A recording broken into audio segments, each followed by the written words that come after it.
Hello hi welcome to our channel.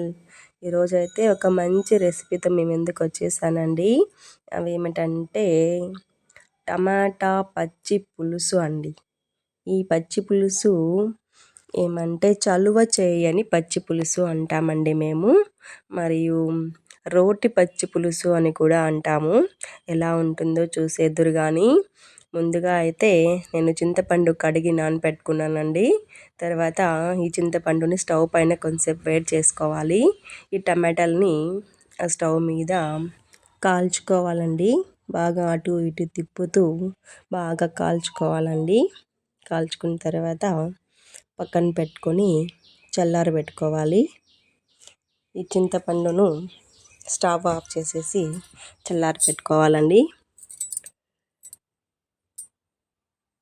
బాగా చల్లారిపోయిన తర్వాత ఈ టమాటాల పైన ఈ పొట్టు మొత్తం ఇలా నల్లగా ఉంటుందండి. ఈ పొట్టు మొత్తంని తీసేసుకోవాలి.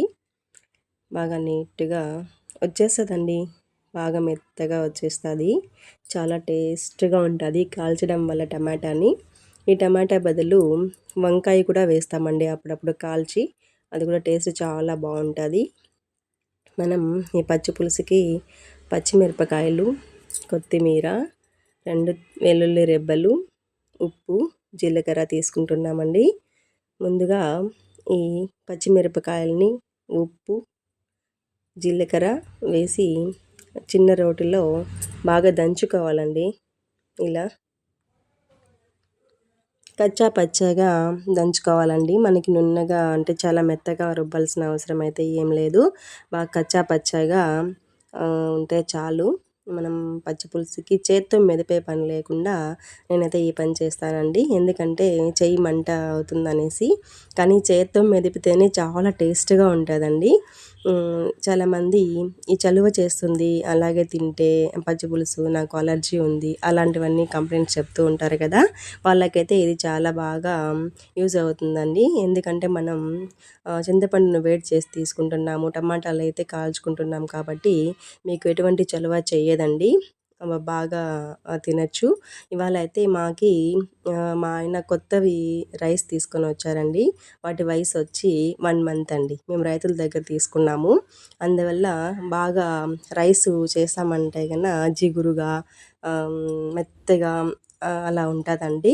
అందువల్ల అన్నంలోకి ఈ పచ్చి పులుసు అయితే మంచి టేస్ట్ ఉంటుందనేసి నేనైతే ఇవాళ చేస్తున్నాను. రైస్ ఎలా ఉంటాయో వండమని చెప్పారు మా ఆయన. అందువల్ల అనేసి ఆ కొత్త బియ్యం రైస్లోకి ఈ రోటి పచ్చి పులుసు చాలా టేస్టీగా ఉంటుందండి. కావాలంటే మీరు కూడా ట్రై చేయండి. మీకు కూడా చాలా చాలా నచ్చుతుంది. ఈ పచ్చి పులుసులో నాకు ఇష్టమైన చిన్న ఉల్లిపాయలండి. అవి తింటున్నప్పుడు చాలా టేస్ట్గా ఉంటుందండి. మామూలుగా పెద్ద ఉల్లిపాయ కంటే చిన్న ఉల్లిపాయలవే బాగా టేస్ట్ని ఇస్తాయి పచ్చి పులుసుకి. కాబట్టి నేను ఇంకా పచ్చి పులుసుని చేత్తోనే కలిపేస్తున్నానండి. ఎందుకంటే ఈ మాత్రం చేత్తో కలపకపోతే ఆ పచ్చి పులుసుకి ఆ టేస్ట్ రాదు. అందువల్ల నేనైతే ఈ చింతపండుని టమాటాలు ఉన్నాయి కదండి, అవి పక్కన తీసి పెట్టుకున్నాను కదా, అవి దాంతో చేతిని ఇలా మెదుపుకోవడం వల్ల చేతికి అంటుకున్న కారం అయితే పోతుందండి కడిగేసుకుంటే. మరి మా పసందైనటువంటి ఈ పచ్చి పులుసు, చలువ చేయని రోటి పచ్చి పులుసు తయారైపోయిందండి. నాకైతే నోరు ఊరిపోతుంది. లట్టలేసుకొని అన్నంలో కలుపుకొని తింటే ఉంటుంది చూడండి.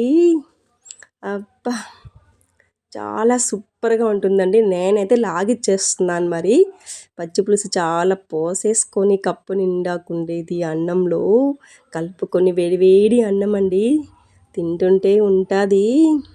ఆహా, అంత టేస్ట్గా ఉంటుందండి. నేనైతే తినేస్తున్నాను. మరి మీరు కూడా మా రోటి పచ్చి పులుసుని తయారు చేసేసి తిని ఎలా ఉందో చెప్పండి.